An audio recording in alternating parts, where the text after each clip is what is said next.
अयूब चौक पे बड़े लोगों का फोकस है। अयूब चौक के ये एक्सटेंड होगा या इसी क्योंकि पिछले दिन ये बना हुआ था उसे गिराया गया है ना। बकर रोड में बड़े एक्सपेंसिव पौधे वहाँ पे इंस्टॉल किए गए। अच्छा, ये कहते हैं कोई 30-30 हज़ार 35-35, ये एक हकीकत है या कुछ 10 हज़ार की रेंज में? थोड़ा नहीं जा सकता। शहर का बस स्टैंड शहर से बाहर जा रहा है कि नहीं, ये एक बड़ा सवाल है, क्योंकि इसमें बहुत से लोग कहते हैं कि रुकावट भी बनते हैं। कुछ लोग चाहते हैं कि इसे शहर से बाहर शिफ्ट किया जाए। जब बात हो रही थी स्टाफ पे, आपने कहा कि 240 के करीब लोग थे आपके पास। इसमें से भी बाज़ दफ़ा यही लोग कहते हैं कि TMA के बहुत से मुलाजमीन सरकारी अफसरान के घरों में होते हैं। तो आपको कितने ऐसे लोग मिले? जंग वालों को कोई उम्मीद कोई आप दिलवा सकते हैं कि भाई आपके गली मोहल्लों में ये पानी है, ये अगले 2-4 महीनों में कोई मसला हल हो जाएगा या कम से कम उससे बेहतर हो जाएगा?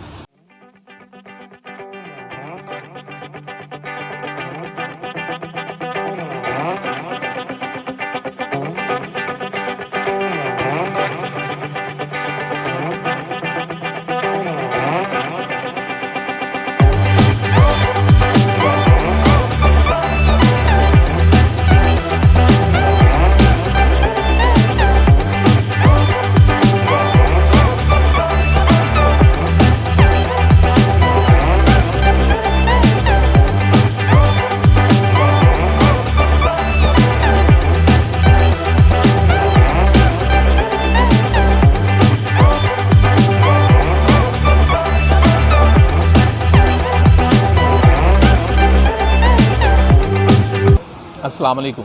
प्रोग्राम आपकी आवाज़ के साथ में हूँ सैयद अदनान नूर।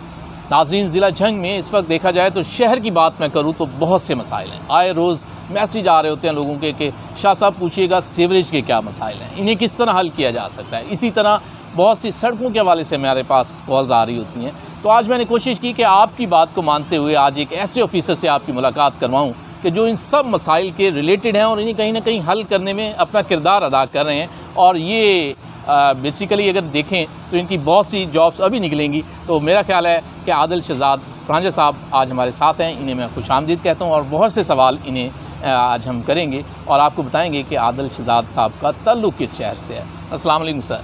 वालेकुम अस्सलाम जी, खैरियत? अच्छा, सबसे पहले तो मैं जानना चाहूँगा रांझा साहब कि आपका ताल्लुक़ बेसिकली किस शहर से है? जी बिल्कुल अदनान साहब, मेरा ताल्लुक़ सरगोदा से है। सरगोदा से आगे मेरी तहसील कोट मोमिन है और कोट मोमिन के साथ हमारा गांव है कोड़े कोट, वहाँ से मैं बिलोंग करता हूँ। अच्छा, ये उसके बाद आप मुझे ये बताइएगा कि बल्दिया में किस तरह आए आप? आपके बारे में तो था कि आप FBR में इंस्पेक्टर थे, तो ये अचानक किस तरह आप इस साइड पे आ गए? ये तो बड़ी मुश्किल जॉब है।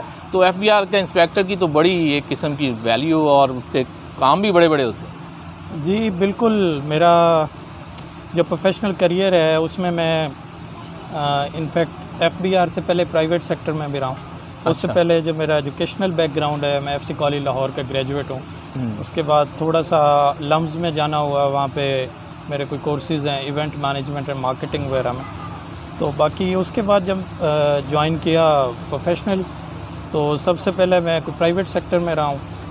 एज एडमिन में सर्व करता रहा हूँ। स्पिनिंग मिल्स को हेड किया लाहौर के बड़े ग्रुप के साथ। उसके बाद फिर मैं FBR में ज्वाइन किया। मैंने 2 साल corporate regional tax office Lahore में सर्व किया एज इंस्पेक्टर। लाहौर जैसे बड़े शहर में और फिर FBR का इंस्पेक्टर? जी बिल्कुल, अल्हम्दुलिल्लाह वो एक मेरिट बेस्ड जॉब थी। ऑब्वियसली कम्पिटिटिव एग्ज़ाम के थ्रू हम लोग वहाँ पे गए थे। और आपको पता है इनलैंड रेवेन्यू सर्विस एक प्रोमिनेंट सर्विस है हमारी, तो उसमें सर्व करना ऑब्वियसली मेरे लिए फ़ख्र की बात थी। तो वहाँ पे बिल्कुल 2 साल मैंने सर्व किया। उसके बाद फिर जो है मैं वापस कम्पिटिटिव एग्ज़ाम्स की तरफ दोबारा गया और फिर मुझे अल्लाह ने मौका दिया कि लोगों की खिदमत कर सकूं और आज मैं आपके सामने।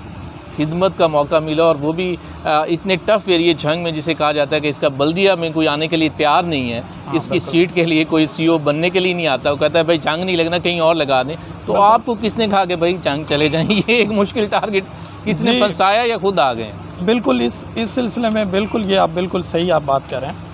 मैं थोड़ा सा आपको बताता चलूँ कि जब मेरी यहाँ पे ट्रांसफ़र हो रही थी तो मुझे यहाँ पे ये जो बताया गया जी आप पंजाब में कहीं भी आपको भेजा जाता, आप चले जाएं, आपने झंग में नहीं जाना। तो ऑब्वियसली जब मैंने भी थोड़ा बहुत यहाँ का सिनेरियो पता किया तो मुझे काफ़ी, मैं भी परेशान था कि ये मैं यहाँ पे जाऊँगा, इतने मसाइल हैं, यहाँ पे कोई जाना नहीं चाहता। तो लेकिन उस टाइम जो तब हमारे सेक्रेटरी लोकल गवर्नमेंट बोर्ड थे, इत्तेफाक से उनका ताल्लुक़ भी जो है वो झंग से था। अच्छा।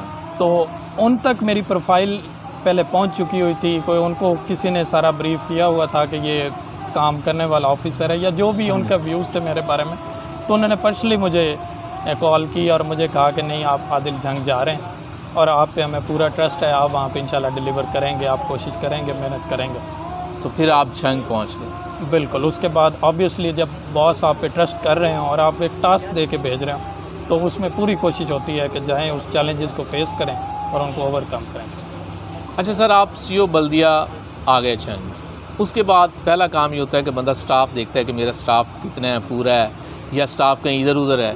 तो क्या आप समझते हैं कि बल्दिया के पास इतना स्टाफ है कि जितनी शहर की आबादी है उस पर वो पूरा उतर सके? जी बिल्कुल। जब मैंने फिर यहाँ पे चार्ज संभाला तो यहाँ पे बहुत से मसाइल तो ऑब्वियसली थे, सारे मैंने उसको देखा, उसको कुछ थोड़ा सा टाइम लिया कि उसको कैसे इन प्रॉब्लम्स को ओवरकम करें। उसमें फाइनेंशियल इश्यूज़ तो थे ही थे, लेकिन एचआर के इश्यूज़ बहुत ज़्यादा हैं यहाँ पे। उसके रीज़न्स ये हैं कि आपका जो पुराना स्टाफ था वो, उसमें से बहुत ज़्यादा लोग रिटायर हो चुके हैं, आपकी सीटें बिल्कुल खाली पड़ी हैं, जो आपकी उसके बाद नई रिक्रूटमेंट्स आपकी हुई नहीं है, जो आपका जूनियर जो लोअर कैडर्स के स्टाफ थे उनमें बहुत सौ में वो कैपेसिटी नहीं थी कि वो एक इतनी बड़ी ऑर्गेनाइजेशन या इतना बड़ा इंफ्रास्ट्रक्चर जो है उसको रन कर सके। तो ये बिल्कुल ये एचआर के इशू। उसके बाद जो फील्ड स्टाफ है वो जितनी हमारी रिक्वायरमेंट है पॉपुलेशन के हिसाब से, वो हमें ऑलमोस्ट यहाँ पे 1000 वर्कर की रिक्वायरमेंट है और हमारे पास हार्डली अराउंड अबाउट 250 की अवेलेबिलिटी थी। अब इस सारी चीज़ को टैकल करना, फाइनेंशियल क्राइसिस में है आप लोग, मतलब उसके बाद आपको यहाँ तक फाइनेंशियल इश्यूज़ यहाँ तक थे कि आप सैलरीज नहीं पे कर पा रहे थे, और सैलरी और पेंशन वालों का बड़ा मसला है आपके डिपार्टमेंट में। तो लोग पेंशनर जो हैं वो बेचारे पीछे पीछे फिर रहे हैं कि हमारी कोई पेंशन। बिल्कुल। जो पहला चैलेंज था वो मैं आया तो यहाँ पे प्रोटेस्ट हो रहे थे पेंशनर्स के। मेरी उनसे मीटिंग हुई, मैंने उन्हें कहा थोड़ा सा मुझे टाइम दें, हम इनको ओवरकम करेंगे। अगला सबसे बड़ा चैलेंज था कि अगले मंथ की सैलरी कहाँ से देनी है। साथ ही मुझे खबर मिली जी कनेक्शंस कट गए हैं आपके। उसके बाद आप डिफ़ॉल्टर हैं फेस्को। हाँ, फेस्को जो है वो आपके पीछे पीछे है, आधी से ज़्यादा आपकी मशीनरी जो है वो बंद पड़ी है, आपके पास रिपेयर के पैसे नहीं। आप बिलीव करें यहाँ पे कई हमारी ऐसे ट्रैक्टर्स वगैरह जो इसलिए खड़े थे कि यहाँ पे हमारे पास टायर सही करवाने और उनकी ट्यूबें जो थी वो डलवाने के पैसे नहीं थे। हम लोग यहाँ तक उस टाइम इस सिनेरियो में फंसे हुए थे।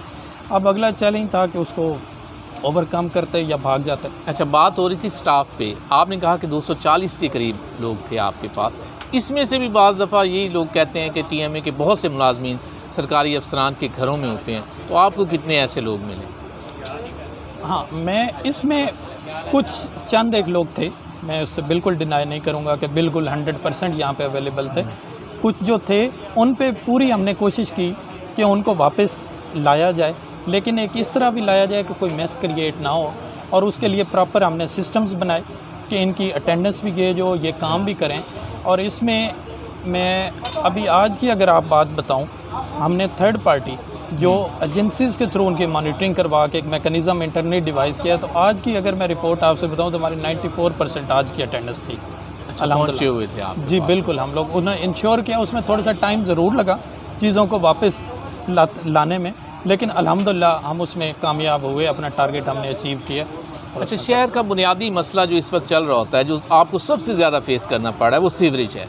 हर दूसरी गली में पानी पानी है और लोग जो है ना इस मामले में आए रोज़ सोशल मीडिया पे तस्वीरें लग रही हैं, आपके पास पहुंच रही होती हैं। अब आपके पास मशीनरी भी आ चुकी है, तो ये मसला क्यों नहीं हल हो पा रहा? और दूसरा ये कि ईद के दिनों में आप काम करते हुए नज़र आएँ, बाद में देखें तो फिर वही कंडीशन हो जाती है। ये क्या चक्कर है? जब किसी ने आना हो, सीएम ने आना हो, कोई जनाब बाहर से कमिश्नर साहब आ रही हैं, हमें ऐसा लगता है कि शहर साफ़ सुथरा हो गया, ये हो गया, लेकिन उसके बाद रूटीन से हट जाते हैं। तो ये कैसे हो जाता है? साफ़ सुथरा कैसे होता है और फिर ये रूटीन से क्यों हट जाते हैं?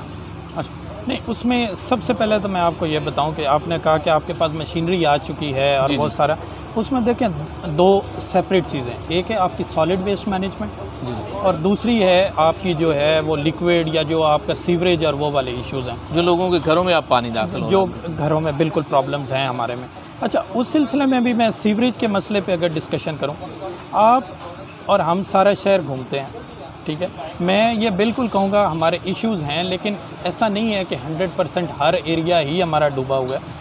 मेरे पर्सनल में एक हमारे 70 to 75% जो एरियाज़ हैं उनमें मेजर कोई बहुत बड़ा नहीं है कि हर टाइम वो डूबे रहते हैं। हाँ, कोई ब्लॉकेज सर यहाँ आपकी बात काट रहा हूँ मैं, किसी भी शहर का जो सिविल लाइन एरिया होता है उसे कहा जाता है कि ये अच्छा एरिया होता है और वहाँ लोग रहते हैं, लेकिन हमारे शहर में सिविल लाइन की गलियों को अगर आपके उसकी सड़कों को जाके देखें तो पानी पानी नज़र आ रहा है। बिल्कुल बिल्कुल आप सही कह रहे हैं, हमारे मसाइल हैं। अब प्रॉब्लम ये था कि इन मसाइल को कैसे हम शॉर्ट टर्म में कैसे ले सकते हैं, फिर इनको लॉन्ग टर्म में कैसे कर सकते हैं। तो उस सिलसिले में दोनों स्ट्रेटजीज़ जो हैं उन पे काम किया गया। सबसे पहले तो जो इसमें है शॉर्ट टर्म और लॉन्ग टर्म के लिए हमने दिन रात एक किया। उसके लिए हमने वासा फैसलाबाद से मदद मांगी, वासा लाहौर से हमने मदद ली है, इंटरनेशनल कंसल्टेंट्स हम लाए जंग में, और इस पर कॉन्टीन्यूसली हमने मीटिंग्स पे मीटिंग्स ली। उस पे जो प्रॉब्लम था उसको सॉर्ट आउट किया। सबसे पहले तो प्रॉब्लम आइडेंटिफिकेशन इशू होता है। आप उसको अगर गेज कर लेते हो कि मेरा प्रॉब्लम ये है, फिर उसके आप अगले फेजेस में जाते हैं, उसकी प्लानिंग एग्जीक्यूशन की तरफ आप जाते हैं। तो यहाँ में फिर आपकी बात है, सियासी दौर में ये होता है कि लोग कहते हैं जनाब वो बंद कर दी है जी, फलां एरिया में पानी बाहर निकला जी, गट्टू फेंक के भाग गए हैं। तो अब तो सियासी टाइम ही नहीं है, अब तो निगरान सेटअप चल रहा है। तो अब जो इशू है वो बताइएगा पब्लिक को, क्योंकि लोग यही समझते हैं कि जनाब वो कोई बंद मुखालिफ ने सियासी ने बंद करवा दिया, फलां बंद कर गए। तो ये मेरा ख्याल है आप वो ड्रामे नहीं चल सकते। नहीं, बिल्कुल मैं पर्सनली तौर पे इस चीज़ से एग्री नहीं करता, क्योंकि ये ऐसा मुमकिन नहीं है कि लोग ऐसी जो हैं मसाइल पैदा करें।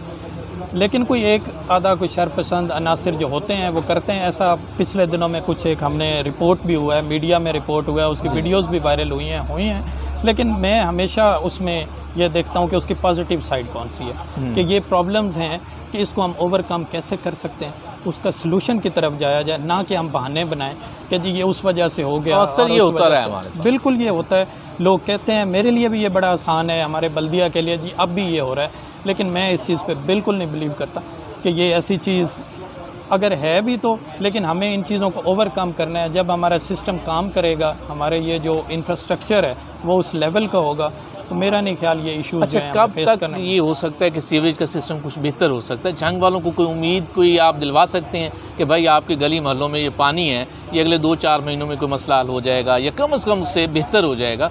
तो ये कोई उम्मीद की किरण कहीं कोई नज़र आ रही है? जी बिल्कुल बिल्कुल। इसमें देखें, जो पहले बेसिक्स जो थी, मेरे पे थोड़ी सी तनकीद भी होती रही है कि मैं शायद थोड़ा सा मेरा मीडिया से इंटरेक्शन भी इतना नहीं रहा, और उसमें बेसिक रीज़न्स ये थी कि हम उसके बैकएंड पे बहुत ज़्यादा मेहनत भी कर रहे थे कि ये जब तक ये प्रोजेक्ट्स एग्जीक्यूशन मोड में नहीं होंगे आपके प्रॉब्लम सॉल्व नहीं होने वाले। उसके लिए आपको टाइम देना था, आपको पेपर वर्क करना था, जो वर्ल्ड बैंक से आपकी डॉक्यूमेंटेशन होनी थी, जो आपका टेंडरिंग होनी थी, उससे पहले आपके PC1 फाइनल होने थे, वो सारे पे आपको फोकस रिक्वायर्ड था। अब मैं अपने जो तमाम देखने और सुनने वाले हैं उनसे बिल्कुल ये मुझे खुशी महसूस हो रही है कि आज जब मैं आपके साथ बैठा हूँ, इंशाल्लाह हम पहले फ़ेज़ की एग्जीक्यूशन मोड में जा रहे हैं। इंशाल्लाह नेक्स्ट वीक तक उसका जो है 1-2 दिनों में वर्क आर्डर इशू हो रहा है। हम तमाम इन मराइल, ये मैं कोई ये बातें हवा की बातें नहीं है, ये प्रैक्टिकली हो चुका है, और ये इंशाल्लाह 1 हफ़्ते बाद या मैक्सिमम विदिन 10 डेज़ आपका प्रैक्टिकली काम जंग में ये शुरू होने वाला है। ये जंग वालों के लिए जी खुशखबरी दे रहे हैं आदिल शहजाद साहब, CO बल्दिया जंग, कि ये अब कुछ न कुछ होने ज़रूर जा रहा है, और उसके लिए 1 हफ़्ते का ये टाइम कह रहे हैं कि इसमें आपको काम शो होगा। लेकिन बात यह है कि फौरी तौर पर मसला अगर हम समझे तो वो कोई मैजिक वाली बात तो हो नहीं सकती। ये इसी तरह है ना जी, इसमें थोड़ा टाइम लगना है लेकिन हो जाएगा। बिल्कुल। आप देखें, ये आपके इंफ्रास्ट्रक्चर साल पुराने हैं, ये कोई 2-4 साल, ये 80s या उससे पहले 75 या इनफैक्ट उससे पहले के, अब ये अपनी लाइफ पूरी कर चुके हैं। अनफॉर्चुनेटली हमने उस तरफ तवज्जो नहीं दी। अब आपकी जो लाइनें हैं वो लोड ही नहीं बर्दाश्त कर रही, जहाँ पे उनके कैपेसिटी इश्यूज़ हैं, आपके जो डिस्पोजल्स हैं वो आउटडेटेड हो चुके हुए हैं, वहाँ पे मशीनरी आउटडेटेड हो चुकी हुई है, नई आबादियाँ आपकी बड़ी हैं, उसकी प्लानिंग नहीं, अब हमारी अनप्लान्ड सिटीज़ हैं उसकी प्लानिंग नहीं हो पाई। तो अब ये तमाम मसाइल जो हैं ये रातों रात बिल्कुल नहीं हल हो सकते। लेकिन मैं एक बड़ा पुरुमीद हूँ अल्लाह की ज़ात से, जो हमने एफ़र्ट्स की हैं, नेक नीयती से की हैं, कि इंशाल्लाह अगले साल डेढ़ में जंग वक्त का कम से कम सीवरेज, उम्मीद है कि लोगों को ये डिस्कस करने की बुनियादी मसला जो है ये डिस्कस नहीं करना पड़ेगा। बिल्कुल। एक यहाँ ब्रेक लेते हैं और ब्रेक के बाद फिर वापस आएंगे। बहुत सी बातें अभी आदिल शहजाद साहब से हमने जानी है, लेकिन एक ब्रेक के दौरान इन्हें विज़िट करवाएंगे 12 रेस्टोरेंट, और इनके साथ आज डिनर है, और वो भी उसके बाद फिर वापस आएंगे प्रोग्राम आपकी आवाज़।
वेलकम बैक नाज़रीन, प्रोग्राम आपकी आवाज़ के साथ मैं हूं सैयद अदनान नूर और आज मेरे मेहमान हैं सीईओ बल्दिया झंग आदिल शहजाद रांझा साहब। इनसे जानते हैं कि 12 रेस्टोरेंट पर आकर इन्हें कैसा लग रहा है और यहाँ का माहौल, यहाँ की सर्विस और उसके टेस्ट के वाले से इनके क्या ख्याल हैं। जी बिल्कुल, इस सिलसिले में ये आप बड़ा ज़बरदस्त यहाँ का एम्बियंस भी है, टेस्ट के मामले में बड़ा ज़बरदस्त यहाँ पे सारा है। इनका जो सारी जो मैनेजमेंट है, ख़ास तौर पे जो स्टाफ़ है, बड़ा वो ट्रेंड स्टाफ है, उनको सारी प्रेजेंटेशन का बड़ा ख़ास ख्याल रखते हैं। आप नीटनेस देख रहे हैं, क्लीननेस के मामले में बड़ा ज़बरदस्त है। तो ओवरऑल ये किसी भी जो आपके मुल्क के जो बेहतरीन जो पॉइंट्स हैं उनसे ये किसी भी लिहाज से कम नहीं है। तो ये मेरा ख्याल है झंग वालों के लिए ये एक बड़े ज़बरदस्त जगह, जो लोग नहीं भी है उन्हें भी लाजमी यहाँ पे आना चाहिए और एक अच्छा माहौल मिलता है। अब झंग के सेंटर में मौजूद है, ये भी इसकी एक मैं समझता हूँ कामयाबी है। बिल्कुल झंग के सेंटर में है, इसमें आपको वो इश्यूज़ नहीं है, आप बहुत जल्द यहाँ पहुँच सकते हैं। बाकी आपकी दोनों है, आपकी जो अंदर सिटिंग वगैरह वो भी बड़ी ज़बरदस्त है, फिर आपकी जो आउटडोर सारी एम्बियंस है वो बेहतरीन लेवल का सेटअप है। यहाँ पे ज़रूर ट्राई करना चाहिए। वापस चलते हैं अपने सवालात की जानिब में कि शहर में तजावज़ात ही तजावज़ात है, इसकी भंबार है। अगर आप बाज़ार में जाएंगे, किसी बाज़ार से नहीं कोई गुजर सकता, तो ये तजावज़ात आज तक क्यों नहीं ख़त्म हो पाई?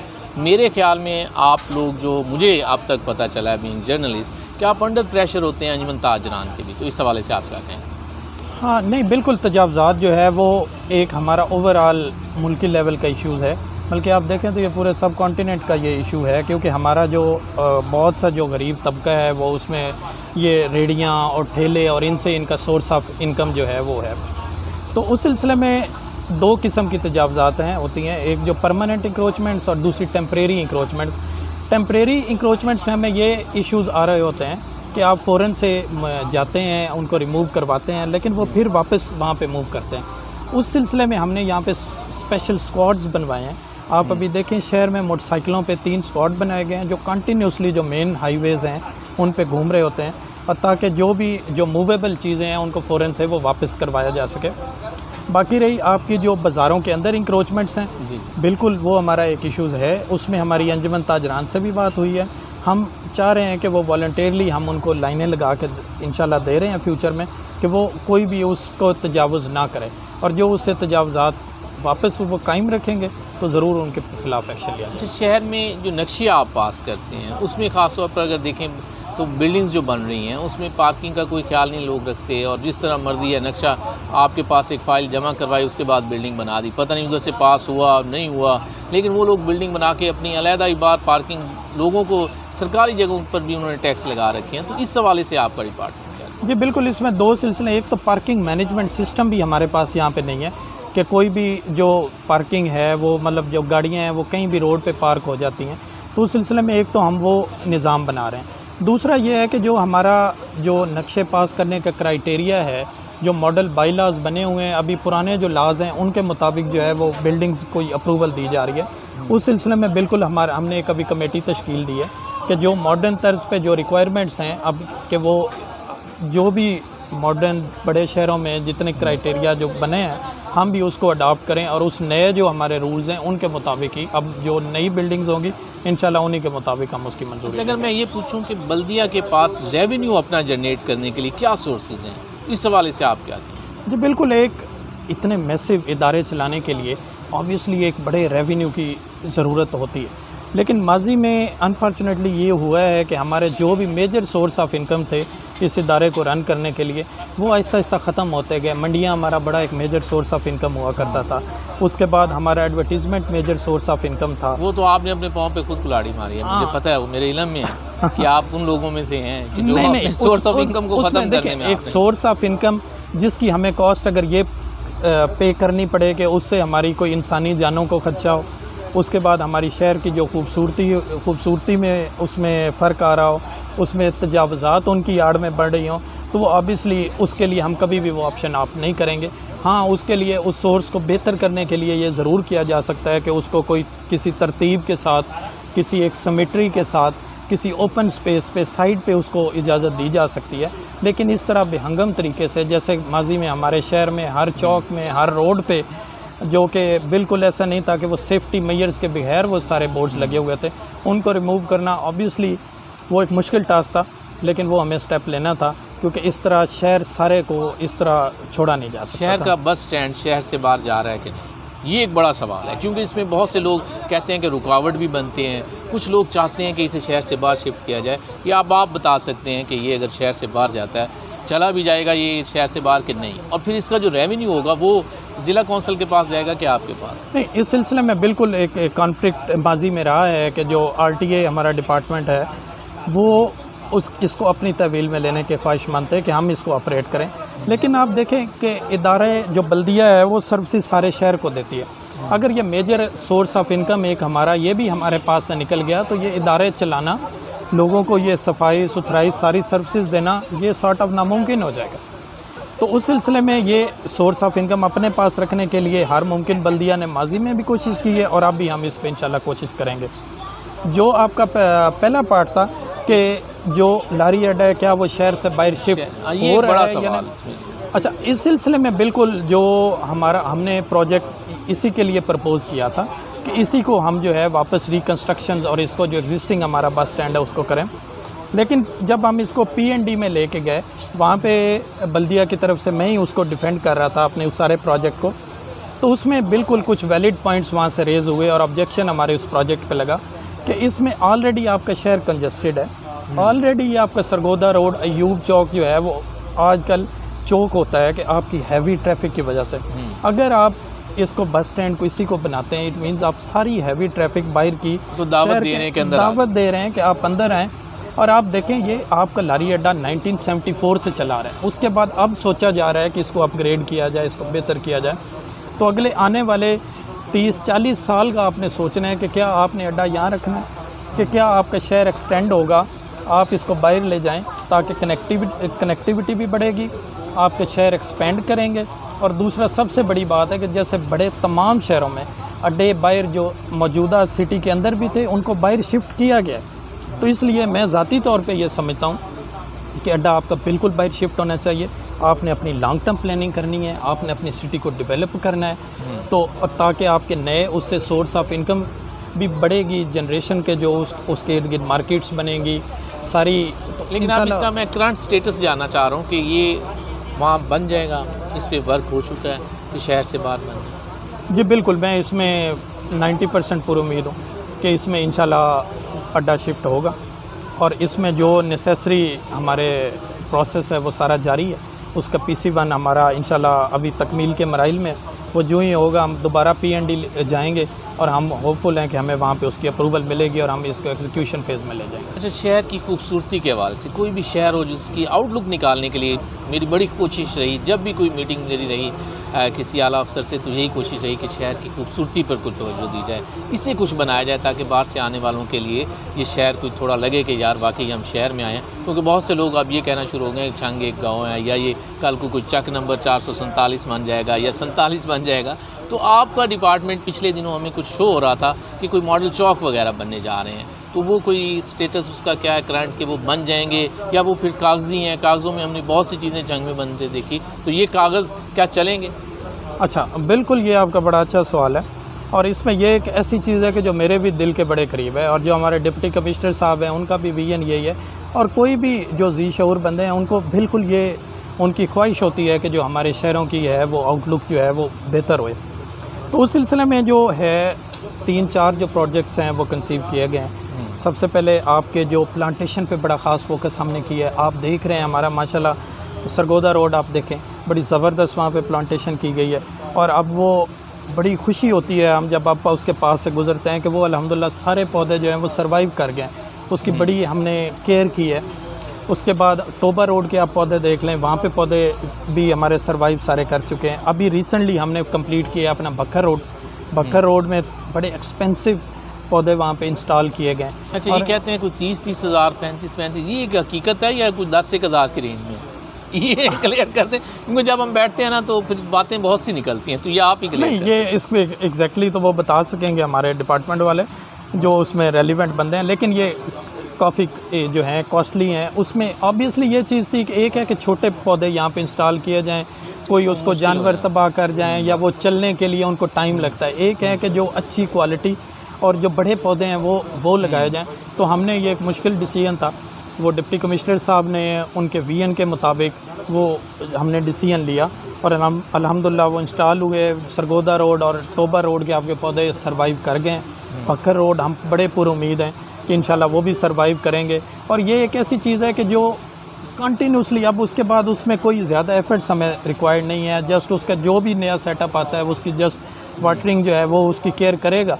तो इंशाल्लाह ये आपकी शहर की आउटलुक बेहतर बनाने में, आप देख ही रहे हैं कि शहर में विजिबल चेंज इन प्लांटेशन की वजह से हमें नजर आ रहा है। एक पोस्ट लगाई थी बड़ी अच्छी, मुझे लगी, थोड़ा उसने अट्रैक्ट किया फेसबुक पे कि पक्खर रोड से गुजरे ना तो थोड़ा थोड़ा कोई दुबई लगता है। तो लोगों ने इस किस्म की बातें करें, तो इस पर कोई लाइटिंग वगैरह का भी है? जी बिल्कुल, इस सिलसिले में बिल्कुल डिप्टी कमिश्नर साहब के हमारे बड़े कंसर्न्स हैं, बल्कि वो डेली बेस पे मुझे पुश करते हैं कि फ़ौरन से इसके नीचे हम लाइट्स लगाएं ताकि हमारी और खूबसूरती में इजाफा। उस पर हम लोग काम कर रहे हैं इंशाल्लाह बहुत जल्द।